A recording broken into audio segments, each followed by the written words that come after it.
Good morning. It is Sunday, June 27th, about 7 o'clock in the morning.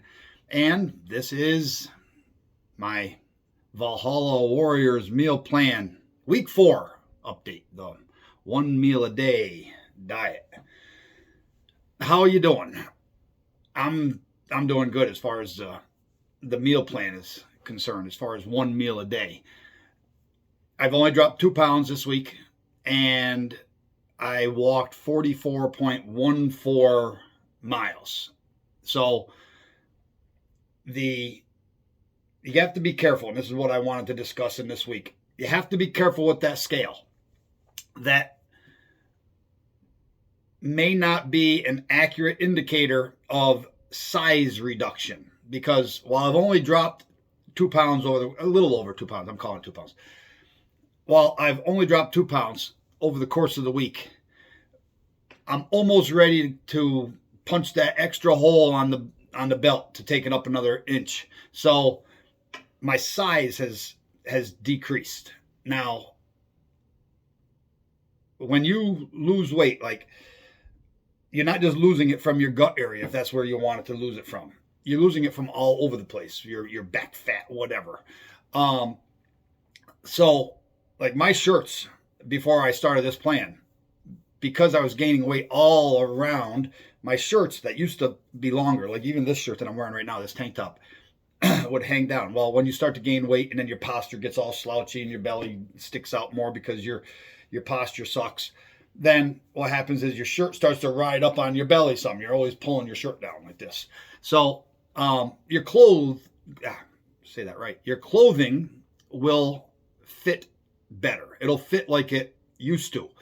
So the loss of 2 pounds, I can attribute that to 2 things. One is a change that I made, but 2 is meals that I ate throughout the course of the week. One of them had a little bit more salty content in it. It was pork chops, and the other one we had leftover lasagna last night. A lot of leftovers with this meal plan, because you're used to cooking to eat 3 meals a day and have snacks in the evening. All of a sudden now you're eating 1 meal a day, but you're not as hungry for that 1 meal, and so you eat less food. What happens is the rest goes in, and then you have a day or 2 at the end of the week called leftovers day. Another thing I started doing is I added in, I said I wasn't going to add in weights, and I didn't. Not yet. I added in squats, empty squats, and if you can't do squats well because of hips or knees or whatever, then there's other exercises you can do. But I actually find it easier to do squats when you have the bar going across your neck with some weight on it. But you can hold on to the back of a chair, you can hold on to a dresser or a bureau, and just squat all the way down nice and slow, and then squeeze all the way up. Squeeze your legs, your butt, everything. And then when you get all the way to the top, do that isometric hold, where you just clamp all of those muscles that you just worked and hold that for about 13 seconds, and then release and go back into another squat. And I started doing those. So muscle weighs more than fat. So if but fat is larger in the same amount of weight. If you have a pound of fat and a pound of muscle, the muscle is going to be small. If you could hold them in your hands, the muscle will be smaller in your hands, even though the weight is the same. So you can be losing size, but not losing a whole lot of weight per the scale. So just be careful using the scale. Find other ways to motivate yourself. Let me know how you're doing.